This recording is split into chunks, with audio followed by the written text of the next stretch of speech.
ಎಳೆಯರ ರಾಮಾಯಣದ ಅಧ್ಯಾಯ ವರಕೊಟ್ಟು ಕೆಟ್ಟಿದ್ದಾಯಿತು. ಉಪ ಅಧ್ಯಾಯ ಮಂಥರೆಯ ದುರ್ಬೋಧನೆ. ದಶರಥನ ಮೂರನೆಯ ಹೆಂಡತಿ ಕೈಕೇಯಿ. ಅವಳಿಗೆ ಮಂಥರೆ ಎಂಬ ಆಪ್ತ ಸೇವಕಿ ಇದ್ದಳು. ಕೈಕೇಯಿ ಅವಳನ್ನು ತನ್ನ ತವರೂರಿಂದ ಕರೆದು ತಂದಿದ್ದಳು. ಮಂಥರೆ ಮಹಾಕುರೂಪಿ, ಗೂನು ಬೆನ್ನಿ ಬೇರೆ. ಅವಳನ್ನು ನೋಡಿದರೆ ಮಕ್ಕಳು ಹೆದರಿಕೊಳ್ಳುವಂತೆ ಇದ್ದಳು. ಜೊತೆಗೆ ಅವಳು ಚಾಡಿಕೋರಿ, ತನಗೆ ಆಗದವರ ಬಗ್ಗೆ ಇಲ್ಲಸಲ್ಲದ ಅಪಪ್ರಚಾರ ಮಾಡುತ್ತಿದ್ದಳು. ಯಾವುದಾದರೂ ರೀತಿಯಲ್ಲಿ ಅವರಿಗೆ ತೊಂದರೆ ಉಂಟು ಮಾಡುತ್ತಿದ್ದಳು. ಹೀಗಾಗಿ ಅವಳನ್ನು ಕಂಡರೆ ಯಾರಿಗೂ ಆಗುತ್ತಿರಲಿಲ್ಲ. ಇಷ್ಟಾದರೂ ಕೈಕೇಯಿಗೆ ಮಾತ್ರ ತನ್ನ ತವರೂರಿರುವಳು ಎಂದು ಅವಳ ಮೇಲೆ ವಿಶೇಷ ಅಭಿಮಾನ. ದಶರಥನ ರಾಜಸಭೆಯಲ್ಲಿ ಶ್ರೀರಾಮನ ಪಟ್ಟಾಭಿಷೇಕದ ವಿಷಯ ನಿರ್ಣಯವಾದ ನಂತರ ಆಸ್ಥಾನಿಕರು ಸಂತೋಷ ಸಡಗರಗಳಿಂದ ಹೊರಬರುತ್ತಿದ್ದುದನ್ನು ಮಂಥರೆ ನೋಡಿದಳು. ಅವಳ ಆಸ್ಥಾನಿಕನೊಬ್ಬನ ಪರಿವಾರದವನನ್ನು ಕಂಡು, ಏನು ವಿಷಯ, ಎಲ್ಲರೂ ಇಷ್ಟೊಂದು ಸಂತೋಷವಾಗಿದ್ದೀರಲ್ಲ ಎಂದು ಕೇಳಿದಳು. ಅವನು, ನಾಳೆ ಶ್ರೀರಾಮನಿಗೆ ಪಟ್ಟಾಭಿಷೇಕ, ಇದಕ್ಕಿಂತ ಸಂತೋಷದ ವಿಷಯ ಇನ್ನೇನಿದೆ ಎಂದ. ಆದರೆ ವಿಷಯ ಕೇಳಿದ ಮಂಥರೆಗೆ ಸಂತೋಷವಾಗಲಿಲ್ಲ. ಬದಲು ಅವಳಿಗೆ ಆಕಾಶವೇ ಕಳಚಿ ತಲೆಯ ಮೇಲೆ ಬಿದ್ದಂತೆ ಆಯಿತು. ಹೇಗಾದರೂ ಮಾಡಿ ಈ ಪಟ್ಟಾಭಿಷೇಕವನ್ನು ತಪ್ಪಿಸಬೇಕು ಎಂದುಕೊಂಡು ಕೈಕೇಯಿ ಬಳಿಗೆ ಬಂದಳು. ರಾಮನಿಗೆ ಪಟ್ಟಾಭಿಷೇಕ ಎಂಬ ವಿಷಯ ತಿಳಿಸಿದಳು. ಕೈಕೇಯಿಗೆ ಸುದ್ದಿ ತಿಳಿದು ಬಹಳ ಸಂತೋಷವಾಯಿತು. ಅವಳಿಗೆ ರಾಮನ ಮೇಲೆ ಅಗಾಧವಾದ ಪ್ರೇಮ. ತನ್ನ ಮಗ ಭರತನನ್ನು ಪ್ರೀತಿಸುವುದಕ್ಕಿಂತ ಒಂದು ತೂಕ ಹೆಚ್ಚಾಗಿ ರಾಮನನ್ನು ಅವಳು ಪ್ರೀತಿಸುತ್ತಿದ್ದಳು. ತನ್ನ ಮುದ್ದಿನ ಮಗ ಶ್ರೀರಾಮನಿಗೆ ಪಟ್ಟಾಭಿಷೇಕ ಎಂದ ಕೂಡಲೇ ಅವಳಿಗೆ ಆನಂದವಾಯಿತು. ಒಳ್ಳೆಯ ಸುದ್ದಿಯನ್ನು ತಂದ ಮಂಥರೆಗೆ ತನ್ನ ಮುತ್ತಿನ ಹಾರವನ್ನು ಬಹುಮಾನವಾಗಿ ಕೊಟ್ಟಳು. ಮಂಥರೆಗೆ ಮೊದಲೇ ಸಿಟ್ಟು ಬಂದಿತ್ತು. ಈ ಕೈಕೇಯಿ ಸಡಗರವನ್ನು ಕಂಡು ಅವಳ ಮೈ ಉರಿದು ಹೋಯಿತು. ಅವಳು ಕೈಕೇಯಿ ಕೊಟ್ಟ ಮುತ್ತಿನ ಹಾರವನ್ನು ತೆಗೆದು ಬಿಸಾಡಿದಳು. ಕೈಕೇಯಿಗೆ ಕೋಪ ಬಂತು. ಮಂಥರೆ, ಇದೇನು ದುರಹಂಕಾರ? ನಾನು ಸಂತೋಷದಿಂದ ಕೊಟ್ಟ ಹಾರವನ್ನು ಏಕೆ ಬಿಸಾಡಿದೆ ಎಂದು ಕೇಳಿದಳು. ಮಂಥರೆ, ಅಯ್ಯೋ ಕೈಕೇಯಿ, ನಿನಗೆ ಇನ್ನೂ ಬುದ್ಧಿ ಬರಲಿಲ್ಲವಲ್ಲ. ನಿನ್ನ ಸವತಿಯ ಮಗ ರಾಮನಿಗೆ ಪಟ್ಟಾಭಿಷೇಕ ಎಂದರೆ ನೀನು ಸಂಭ್ರಮ ಪಡುತ್ತಿದ್ದೀಯಲ್ಲ, ಇದಕ್ಕೆ ಏನೆನ್ನಬೇಕು? ರಾಮನಿಗೆ ಪಟ್ಟಾಭಿಷೇಕ ಆಗುವುದರಿಂದ ನಿನಗೆ ಬರುವ ಲಾಭವಾದರೂ ಏನು ಎಂದು ಹಂಗಿಸಿದಳು. ಕೈಕೇಯಿ ಕೋಪದಿಂದ, ಮಂಥರೆ, ಹುಚ್ಚಾಗಿ ಮಾತನಾಡಬೇಡ. ಶ್ರೀರಾಮ ನನ್ನ ಸವತಿಯ ಮಗನಾದರೇನು? ನನ್ನ ಸ್ವಂತ ಮಗನಿಗಿಂತ ಹೆಚ್ಚು ಪ್ರೀತಿಯಿಂದ ನನ್ನನ್ನು ಕಾಣುತ್ತಾನೆ. ಅವನಿಗೆ ಪಟ್ಟಾಭಿಷೇಕ ಅಂದರೆ ನನಗೆ ನಿಜಕ್ಕೂ ಸಂತೋಷವಾಗುತ್ತಿದೆ ಎಂದಳು. ಮಂಥರೆಯು, ಕೈಕೇಯಿ, ನಿನಗೆ ಬುದ್ಧಿ ಸಾಲದು, ಆದ್ದರಿಂದಲೇ ಹೀಗೆ ಮಾತನಾಡುತ್ತಿದ್ದೀಯೆ. ಶ್ರೀರಾಮನು ನಾಳೆ ರಾಜನಾದರೆ ನಿನ್ನ ಮಗ ಭರತನ ಗತಿಯೇನು? ಅವನು ರಾಮನ ಮನೆಯಲ್ಲಿ ಬರೀ ಸೇವಕನಾಗಿರಬೇಕಷ್ಟೇ. ನಿನಗೂ ಸಹ ಒಂದಿಷ್ಟು ಬೆಲೆ ಇರೋದಿಲ್ಲ. ನೀನು ರಾಮನ ತಾಯಿಗೆ ದಾಸಿಯಾಗಿರಬೇಕಾಗುತ್ತದೆ, ಗೊತ್ತೇ? ಆದ್ದರಿಂದ ನಾನು ಹೇಳುವ ಮಾತನ್ನು ಕೇಳು. ಹೇಗಾದರೂ ಮಾಡಿ ಪಟ್ಟಾಭಿಷೇಕವನ್ನು ತಪ್ಪಿಸು ಎಂದಳು. ಕೈಕೇಯಿ ಮೊದಮೊದಲು ಮಂಥರೆ ಹೇಳಿದ ಮಾತುಗಳನ್ನು ಒಪ್ಪಲಿಲ್ಲ. ಆದರೆ ಮಂಥರೆ ಬಹಳ ದುಷ್ಟ ಹೆಂಗಸು. ಒಮ್ಮೆ ಅವಳ ಮನಸ್ಸಿಗೆ ಏನಾದರೂ ಕೆಟ್ಟದ್ದು ಮಾಡಬೇಕು ಅನಿಸಿದರೆ ಸಾಕು, ಅದನ್ನು ಹಾಗೇ ಮಾಡುವಾಕೆ. ಅವಳು ಕೈಕೇಯಿಗೆ ಅನೇಕ ರೀತಿಯ ದುರ್ಬೋಧನೆ ಮಾಡಿ ಅವಳ ಮನಸ್ಸನ್ನು ಕೆಡಿಸಿಬಿಟ್ಟಳು. ರಾಮನೆಂದರೆ ಭರತನಿಗಿಂತಲೂ ಒಂದು ಪಾಲು ಹೆಚ್ಚಾಗಿ ಪ್ರೀತಿಸುತ್ತಿದ್ದ ಕೈಕೇಯಿ ಈಗ ರಾಮನನ್ನು ದ್ವೇಷಿಸಲಾರಂಭಿಸಿದಳು. ಹೇಗಾದರೂ ಸರಿ ಈ ಪಟ್ಟಾಭಿಷೇಕವನ್ನು ನಿಲ್ಲಿಸಿ ತನ್ನ ಮಗ ಭರತನಿಗೆ ಪಟ್ಟಾಭಿಷೇಕ ಮಾಡಿಸಬೇಕು ಎಂದು ನಿಶ್ಚಯಿಸಿಬಿಟ್ಟಳು. ಆದರೆ ಅದನ್ನು ಮಾಡುವುದು ಹೇಗೆ? ಅವಳು ಮಂಥರೆಯನ್ನೇ ಕೇಳಿದಳು. ಮಂಥರೆ, ನೀನು ಹೇಳಿದ ಮಾತು ನಿಜ. ಶ್ರೀರಾಮನಿಗೆ ಪಟ್ಟಾಭಿಷೇಕವಾದರೆ ಅದರಿಂದ ನನಗೇನೂ ಪ್ರಯೋಜನವಿಲ್ಲ. ಆದ್ದರಿಂದ ರಾಮನ ಬದಲು ನನ್ನ ಮಗ ಭರತನಿಗೆ ಪಟ್ಟಾಭಿಷೇಕ ಮಾಡಿಸಬೇಕು. ಇದನ್ನು ಸಾಧಿಸುವುದು ಹೇಗೆ? ಅದಕ್ಕೆ ಮಂಥರೆಯೇ ಒಂದು ಉಪಾಯವನ್ನು ಹೇಳಿಕೊಟ್ಟಳು. ಹಿಂದೆ ಶಂಬರಾಸುರ ಎಂಬ ರಾಕ್ಷಸನು ದೇವತೆಗಳ ಮೇಲೆ ಯುದ್ಧ ಹೂಡಿದ್ದನು. ದೇವತೆಗಳಿಗೆ ಅವನನ್ನು ಸೋಲಿಸಲಾಗಲಿಲ್ಲ. ಆಗ ದೇವೇಂದ್ರನು ತಮ್ಮ ಸಹಾಯಕ್ಕಾಗಿ ದಶರಥನನ್ನು ಕರೆದನು. ದಶರಥನ ಜೊತೆಗೆ ಕೈಕೇಯಿ ಯುದ್ಧರಂಗಕ್ಕೆ ಹೋದಳು. ಯುದ್ಧ ನಡೆಯುತ್ತಿದ್ದಾಗ ರಾಕ್ಷಸರು ಪ್ರಯೋಗಿಸಿದ ಅಸ್ತ್ರಗಳಿಂದ ದಶರಥನು ಮೂರ್ಛಿತನಾಗಿ ಬಿದ್ದುಬಿಟ್ಟನು. ಆಗ ಕೈಕೇಯಿ ಬಹಳ ಧೈರ್ಯದಿಂದ ರಥವನ್ನು ತಾನೇ ನಡೆಯಿಸಿಕೊಂಡು ದಶರಥನನ್ನು ಯುದ್ಧ ಭೂಮಿಯಿಂದ ಹೊರಗೆ ಕರೆತಂದು ಉಪಚರಿಸಿ ಕಾಪಾಡಿದಳು. ದಶರಥನು ಕೈಕೇಯಿಯ ಸೇವೆಯನ್ನು ಬಹಳವಾಗಿ ಮೆಚ್ಚಿಕೊಂಡು, ಕೈಕೇಯಿ, ನೀನು ನನ್ನ ಜೀವವನ್ನು ಉಳಿಸಿ ಉಪಕಾರ ಮಾಡಿದ್ದೀಯೆ. ನಿನಗೆ ಬೇಕಾದ 2 ವರಗಳನ್ನು ಕೇಳಿಕೋ, ನಾನು ಕೊಡುತ್ತೇನೆ ಎಂದನು. ಕೈಕೇಯಿ, ಮಹಾರಾಜ, ನನಗೆ ಸದ್ಯಕ್ಕೆ ಯಾವ ವರದ ಅಗತ್ಯವೂ ಇಲ್ಲ. ಮುಂದೆ ಯಾವಾಗಲಾದರೂ ಬೇಕಾದರೆ ಈ ವರಗಳನ್ನು ಉಪಯೋಗಿಸಿಕೊಳ್ಳುತ್ತೇನೆ ಎಂದಿದ್ದಳು. ಮಂಥರೆಯು ಈ ವಿಷಯವನ್ನು ಕೈಕೇಯಿಗೆ ಜ್ಞಾಪಿಸಿ, ಕೈಕೇಯಿ, ಆ ಅವಕಾಶವನ್ನು ಈಗ ಉಪಯೋಗಿಸಿಕೊ.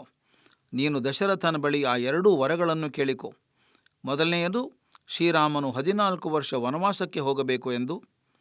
14 ವರ್ಷ ಬಹಳ ದೀರ್ಘವಾದ ಅವಧಿ. ಈ ಅವಧಿಯಲ್ಲಿ ರಾಮನು ಕಾಡಿನಲ್ಲಿ ಯಾವುದಾದರೂ ಪ್ರಾಣಿಗೆ ಆಹುತಿಯಾಗಿ ಬಿಡಬಹುದು, ಅಥವಾ ಜನರೇ ಅವನನ್ನು ಮರೆತು ಬಿಡಬಹುದು. ಆದ್ದರಿಂದ ಶ್ರೀರಾಮನನ್ನು 14 ವರ್ಷ ಅರಣ್ಯಕ್ಕೆ ಕಳುಹಿಸುವಂತೆ ದಶರಥನನ್ನು ಒತ್ತಾಯಿಸು. ನೀನು ಕೇಳಬೇಕಾದ 2ನೇ ವರ ನಿನ್ನ ಮಗ ಭರತನಿಗೆ ಪಟ್ಟಾಭಿಷೇಕ ಮಾಡಬೇಕು ಎಂಬುದು. ಇದರಿಂದ ಅಯೋಧ್ಯೆಯ ಮೇಲೆ ನಿನ್ನ ಸಂಪೂರ್ಣ ಹತೋಟಿ ಇರುತ್ತದೆ ಎಂದಳು. ಕೈಕೇಯಿಗೆ ಮಂಥರೆಯ ಸಲಹೆಯನ್ನು ಕೇಳಿ ಬಹಳ ಸಂತೋಷವಾಯಿತು. ಈ ವರಗಳನ್ನು ಹೇಗಾದರೂ ಪಡೆಯಲೇಬೇಕು ಎಂದು ನಿಶ್ಚಯಿಸಿದಳು. ಅಷ್ಟು ಹೊತ್ತಿಗೆ ರಾಜಸಭೆಯ ಕಲಾಪಗಳನ್ನು ಮುಗಿಸಿ ದಶರಥ ಕೈಕೇಯಿ ಅರಮನೆಗೆ ಬಂದ. ಅವನು ರಾಮನ ಪಟ್ಟಾಭಿಷೇಕದ ಸಂಭ್ರಮದಲ್ಲಿದ್ದ. ಕೈಕೇಯಿಗೆ ವಿಷಯವನ್ನು ಮೊದಲು ತಿಳಿಸಿ ಅವಳನ್ನು ಸಂತೋಷಪಡಿಸಬೇಕೆಂಬ ಉತ್ಸಾಹದಿಂದ ಬಂದಿದ್ದ. ಆದರೆ ಇಲ್ಲಿ ನೋಡಿದರೆ ಕೈಕೇಯಿ ಕೋಪಿಸಿಕೊಂಡು ಕುಳಿತಿದ್ದಾಳೆ. ಅದನ್ನು ನೋಡಿ ದಶರಥನಿಗೆ ಆಶ್ಚರ್ಯವಾಯಿತು. ರಾಣಿ, ನಿನ್ನ ಮುಖವೇಕೆ ಕೊಂದಿದೆ? ನೀನು ಕೋಪಗೊಂಡಂತೆ ಇರುವೆಯಲ್ಲ, ಇದಕ್ಕೆ ಕಾರಣವೇನು? ನಿನ್ನ ಕೋರಿಕೆ ಏನಾದರೂ ಇದ್ದರೆ ಹೇಳು, ನಾನು ಖಂಡಿತ ಅದನ್ನು ಈಡೇರಿಸುತ್ತೇನೆ, ಸಂಶಯ ಪಡಬೇಡ ಎಂದು ರಮಿಸಿದನು. ಕೈಕೇಯಿ, ಮಹಾರಾಜ, ನಿನ್ನಿಂದ ನನಗೊಂದು ಕೆಲಸ ಆಗಬೇಕಾಗಿದೆ. ನೀನು ಅದನ್ನು ಖಂಡಿತ ನೆರವೇರಿಸಿಕೊಡುತ್ತೇನೆ ಎಂದು ಪ್ರತಿಜ್ಞೆ ಮಾಡಿ ಹೇಳಿದರೆ ನಾನು ವಿಷಯ ತಿಳಿಸುತ್ತೇನೆ ಎಂದಳು. ದಶರಥನು, ಕೈಕೇಯಿ, ಇದೇನು ನನ್ನ ಮಾತಿನಲ್ಲಿ ಅನುಮಾನವೇ? ನೀನು ಹೇಳಿದ ಕೆಲಸವನ್ನು ನಾನು ಎಂದೂ ತಾನೇ ನೆರವೇರಿಸಿಲ್ಲ. ಆದಾಗ್ಯೂ ಇಗೋ ನೋಡು, ನಿನ್ನ ಸಂತೋಷಕ್ಕಾಗಿ ಹೇಳುತ್ತಿದ್ದೇನೆ. ನಿನ್ನ ಕೆಲಸ ಯಾವುದೆಂದು ಹೇಳು, ಅದನ್ನು ನಾನು ನನಗೆ ಅತ್ಯಂತ ಪ್ರೀತಿ ಪಾತ್ರನಾದ ಶ್ರೀರಾಮನ ಆಣೆಯಾಗಿಯೂ ನೆರವೇರಿಸಿಕೊಡುತ್ತೇನೆ ಎಂದು ಹೇಳಿದನು. ಪಾಪ ದಶರಥನಿಗೇನು ಗೊತ್ತು, ತಾನು ಶ್ರೀರಾಮನ ಮೇಲೆ ಆಣೆ ಇಡುತ್ತಿರುವುದು ಅವರ ಕೆಡಕಿಗಾಗಿ ಎಂದು. ಕೈಕೇಯಿಗೆ ಬೇಕಾಗಿದ್ದುದು ಅದೇ. ಈಗ ಅವಳು ವಿಷಮಯವಾದ ಈ ಮಾತುಗಳನ್ನು ಹೇಳಿದಳು.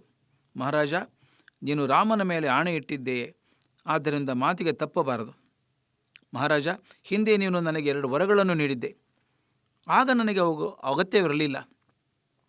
ಆದರೆ ಈಗ ಅವುಗಳನ್ನು ಪಡೆದುಕೊಳ್ಳಲು ಅಪೇಕ್ಷಿಸುತ್ತೇನೆ. ನೀನು ಆ ವರಗಳನ್ನು ನನಗೆ ನೀಡಬೇಕು. ಈಗ ರಾಮನ ಪಟ್ಟಾಭಿಷೇಕ ಏರ್ಪಾಡು ಮಾಡುತ್ತಿದ್ದೀಯಲ್ಲವೇ, ಅದನ್ನು ಕೂಡಲೇ ನಿಲ್ಲಿಸಿ ಅದರ ಬದಲು ನನ್ನ ಮಗ ಭರತನಿಗೆ ಪಟ್ಟಾಭಿಷೇಕವನ್ನು ನೆರವೇರಿಸು. ಇದು 1ನೇ ವರ. 2ನೇದು, ರಾಮನು ನಾರು ಬಟ್ಟೆಯನ್ನು ಉಟ್ಟು ಚರ್ಮವನ್ನು ಹೊದೆದು ಜಟೆಯನ್ನು ಧರಿಸಿ ಅರಣ್ಯಕ್ಕೆ ಹೋಗಿ ಅಲ್ಲಿಯ 14 ವರ್ಷಗಳ ಕಾಲ ಇರಬೇಕು. ಇವೆರಡು ವರಗಳನ್ನು ನೀಡು ಎಂದಳು.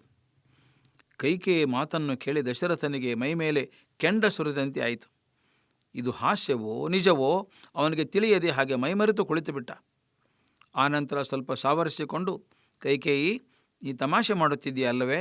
ಅಬ್ಬಾ, ಒಂದು ಗಳಿಗೆ ನನಗೆ ಬಹಳ ಹೆದರಿಕೆಯಾಗಿತ್ತು ಎನ್ನುತ್ತಾ ನಗಲು ಪ್ರಯತ್ನಿಸಿದನು. ಆಗ ಕೈಕೇಯಿ, ಮಹಾರಾಜ, ನಾನು ತಮಾಷೆ ಮಾಡುತ್ತಿಲ್ಲ, ನಿಜವಾಗಿ ಹೇಳುತ್ತಿದ್ದೇನೆ. ನನ್ನ ಮಗನಿಗೆ ಪಟ್ಟ ಕಟ್ಟು, ರಾಮನನ್ನು ಕಾಡಿಗೆ ಕಳುಹಿಸು ಎಂದಳು. ಆಗ ದಶರಥನು ಕೋಪ ಉದ್ವೇಗಗಳಿಂದ, ಎಲೆ ಪಾತಕಿ, ಇದೆಂತಹ ಅನ್ಯಾಯ? ರಾಮನು ನಿನಗೇನು ಅನ್ಯಾಯ ಮಾಡಿದ? ನಿನ್ನ ಸ್ವಂತ ಮಗನಿಗಿಂತ ಹೆಚ್ಚು ಗೌರವ ನಿನಗೆ ಕೊಡುತ್ತಿದ್ದಾನಲ್ಲವೇ? ಸ್ವಂತ ತಾಯಿಯಂತೆಯೇ ನಿನ್ನನ್ನು ಆದರಿಸುತ್ತಿದ್ದಾನೆ. ಅಂತಹವನಿಗೆ ನೀನು ಕೆಟ್ಟದ್ದನ್ನು ಬಯಸುತ್ತೀಯಲ್ಲ, ಪಾಪಿ, ನಿನಗೆ ಖಂಡಿತ ಒಳ್ಳೆಯದಾಗದು. ರಾಮನು ಭರತನು ನಿನಗೆ ಸಮಾನರಲ್ವೇ? ಅದಕ್ಕೆ ಒಬ್ಬನಿಗೆ ರಾಜ್ಯ, ಮತ್ತೊಬ್ಬನಿಗೆ ಕಾಡು? ರಾಮನು ಭಯಂಕರವಾದ ಅರಣ್ಯದಲ್ಲಿ ವಾಸ ಮಾಡಬೇಕು ಎಂದು ಹೇಳಲು ನಿನಗೆ ಬಾಯಿಯಾದರೂ ಹೇಗೆ ಬಂತು? ರಾಮನನ್ನು ಕಂಡರೆ ಪ್ರಜೆಗಳಿಗಿರುವ ಪ್ರೀತಿ ನಿನಗೆ ತಿಳಿಯದೇನು? ಅವನನ್ನು ಕಾಡಿಗೆ ಕಳುಹಿಸುವ ವಿಷಯ ತಿಳಿದರೆ ಅವರು ಸುಮ್ಮನಿರುವರೆಂದು ತಿಳಿದಿರುವೆಯಾ? ನನ್ನನ್ನು ನಿನ್ನನ್ನು ಹೀನಮಾನ ಬೈಯುವುದಿಲ್ಲವೇ? ಅಯ್ಯೋ ಪಾಪಿ, ನಿನಗೇಕೆ ದುರ್ಬುದ್ಧಿ ಬಂದಿತು? ಕೈಕೇಯಿ, ನಿನ್ನನ್ನು ಬೇಡಿಕೊಳ್ಳುತ್ತೇನೆ, ಈ ವಿಷಯದಲ್ಲಿ ಹಠ ಮಾಡಬೇಡ. ದಯವಿಟ್ಟು ಉದಾರ ಮನಸ್ಸನ್ನು ತೋರು ಎಂದನು. ಮಾತನಾಡುತ್ತಿದ್ದ ಹಾಗೆ ಅವನಿಗೆ ಪ್ರಜ್ಞೆ ತಪ್ಪಿತು. ದಶರಥನ ದೈನ್ಯಾವಸ್ಥೆಯನ್ನು ಕಂಡು ಕೈಕೇಯಿಗೆ ಸ್ವಲ್ಪವೂ ಮರಕು ಉಂಟಾಗಲಿಲ್ಲ. ಬದಲು ಅವಳಿಗೆ ಕೋಪವೇ ಬಂತು. ಮಹಾರಾಜ, ಇದೇನು ವ್ಯರ್ಥಾಲಾಪ? ಕೇಳಿದ ವರಗಳನ್ನು ಕೊಡುತ್ತೇನೆ ಎಂದು ಮಾತು ಕೊಟ್ಟು ಈಗ ಅಳುತ್ತಾ ನಿಂತಿದ್ದೀಯೇ, ಇದು ನಾಚಿಕೆಗೇಡು. ನನಗೆ ಬೇಕಾದದ್ದು 2 ವರ. ಒಂದು ಭರತನ ಪಟ್ಟಾಭಿಷೇಕ, ಇನ್ನೊಂದು ರಾಮನ ವನವಾಸ. ಈ 2 ವರಗಳನ್ನು ನಾನು ನೀಡಲೇಬೇಕು. ಆಡಿದ ಮಾತಿಗೆ ತಪ್ಪ ಕೂಡೋದು ಎಂದಳು. ಕೈಕೇಯಿ ಮಾತು ಕೇಳಿ ದಶರಥನಿಗೆ ಹುಚ್ಚು ಹಿಡಿದಂತಾಯಿತು. ಅವನು ವಿಧ ವಿಧವಾಗಿ ಗೋಳಿಡುತ್ತಾ ತನ್ನ ಅದೃಷ್ಟವನ್ನು ಹಳೆದುಕೊಳ್ಳುತ್ತಾ ಪ್ರಲಾಪಿಸಲಾರಂಭಿಸಿದನು. ಕೈಕೇಯಿ, ನಿನ್ನ ಸೌಂದರ್ಯದ ಹಿಂದೆ ಅಡಗಿರುವ ಕಾರ್ಕೋಟಕ ವಿಷಯವನ್ನು ನಾನು ಕಾಣಲಿಲ್ಲ. ಸುಂದರವಾಗಿ ಕಾಣುವುದೆಲ್ಲ ಒಳ್ಳೆಯದೆಂದು ನಂಬಿ ಮೂರ್ಖನಾದೆ. ಪಾಪ, ಆ ಶ್ರೀರಾಮನನ್ನು ನಿನಗೋಸ್ಕರ ನಾನು ಅರಣ್ಯಕ್ಕೆ ಕಳಿಸಬೇಕೆ? ಅಯ್ಯೋ, ಇಂತಹ ಪರಿಸ್ಥಿತಿಯನ್ನು ಕಾಣುವ ಮೊದಲು ನನಗೆ ಸಾವಾದರೂ ಬರಬಾರದೆ ಎಂದು ಹಲಬುತ್ತಾ ನೆಲದ ಮೇಲೆ ಬಿದ್ದು ಹೊರಳಾಡಲಾರಂಭಿಸಿದನು. ಅಡಿಗಡಿಗೆ ಎಚ್ಚರ ತಪ್ಪುತ್ತಿದ್ದನು. ಹಾಗೆಯೇ ರಾತ್ರಿಯಾಯಿತು. ಮಾರನೆಯ ದಿನ ಬೆಳಗಾಯಿತು. ಅರಮನೆಯಲ್ಲಿ ನಡೆಯುತ್ತಿದ್ದ ಘಟನೆಗಳನ್ನು ತಿಳಿಯದ ಪುರಜನರು ಬೇಗನೆದ್ದು ಆ ದೇವಸ್ಥಾನಗಳಲ್ಲಿ ವಿಶೇಷ ಪೂಜೆಗಳನ್ನು ನಡೆಸಿದರು. ಉತ್ತಮವಾಗಿ ಅಲಂಕರಿಸಿಕೊಂಡು ಪರಿವಾರದೊಡನೆ ಅರಮನೆಯ ಕಡೆಗೆ ಹೊರಟರು. ಇತ್ತ ಕೈಕೇಯಿ ಅರಮನೆಯಲ್ಲಿ ದಶರಥ ತುಂಬ ಆರ್ತನಾಗಿ ದುಃಖಿಸುತ್ತಾ, ಕೈಕೇಯಿ, ದಯವಿಟ್ಟು ನಿನ್ನ ಕೋರಿಕೆಯನ್ನು ಹಿಂತೆಗೆದುಕೋ ಎಂದು ಪ್ರಾರ್ಥಿಸಿದ. ಆದರೆ ಕೈಕೇಯಿಯ ಮನಸ್ಸು ಬಹಳ ಕಠೋರವಾಗಿತ್ತು. ದಶರಥನ ದೈನ್ಯಾವಸ್ಥೆಯನ್ನು ನೋಡಿ ಅವಳಿಗೆ ಸ್ವಲ್ಪವೂ ಕನಿಕರ ಉಂಟಾಗಲಿಲ್ಲ. ಬದಲು ತನ್ನ ಆಸೆ ಇನ್ನೂ ಈಡೇರಿಲ್ಲವಲ್ಲ ಎಂದು ಕೋಪವೇ ಬಂತು. ಅವಳು, ಮಹಾರಾಜ, ರಾಮನಿಗೆ ನನ್ನ ಅಪೇಕ್ಷೆಯನ್ನು ತಿಳಿಸಲು ನಿಮಗೆ ಹೆದರಿಕೆ ಆದರೆ ನಾನೇ ತಿಳಿಸುತ್ತೇನೆ ಎಂದು ಸೇವಕಿಯೊಬ್ಬಳನ್ನು ಕರೆದಳು. ರಾಮನನ್ನು ಕೂಡಲೇ ಕರೆದುಕೊಂಡು ಬಾ ಎಂದು ಹೇಳಿ ಕಳುಹಿದಳು.